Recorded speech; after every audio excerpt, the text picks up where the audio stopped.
Every time there's a high-profile racist incident in America, we all huddle together to assure ourselves that at least we are not racist. I know what's in my heart, and I know that I don't think anyone is different, better, or worse based on the color of their skin, but I feel like there is nothing any of us can say right now without being judged.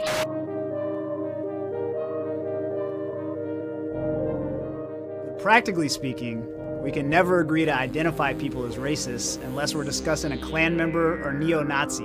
Both of these definitions are inadequate. If no one is actually a racist, no one is responsible. Where could all the racism in America be coming from? Racism is one of the only pure, tainted terms we have in this country. This makes even people whose views are clearly racist indignantly proclaim that they're not racist simply because they can't envision themselves as bad people.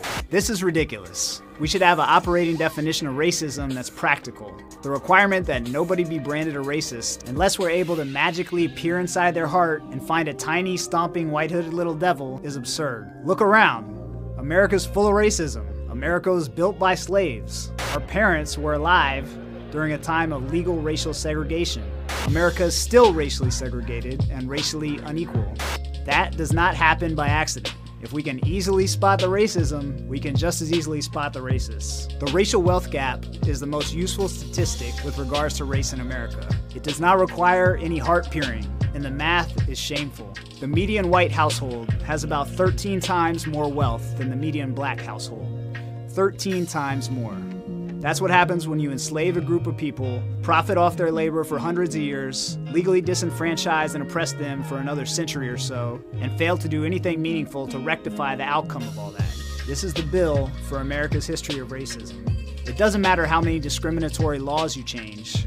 That does not even the score. Money makes money. Capital increases itself, and ownership of capital leads directly to wealth. The gap will not close itself. It will persist over time. That's basic capitalism.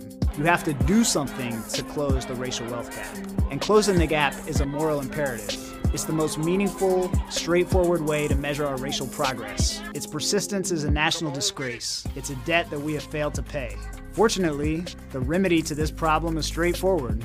All we have to do is have the government use tax policies to push wealth toward poor people, something it should be doing anyhow. Race and poverty are so closely intertwined in America that any meaningful, effective economic policy that reduces poverty and inequality will also help to close the racial wealth gap. Our government, since the Reagan era, has used tax and economic policies to increase inequality, pushing wealth towards the rich. There is absolutely no reason it can't do the opposite.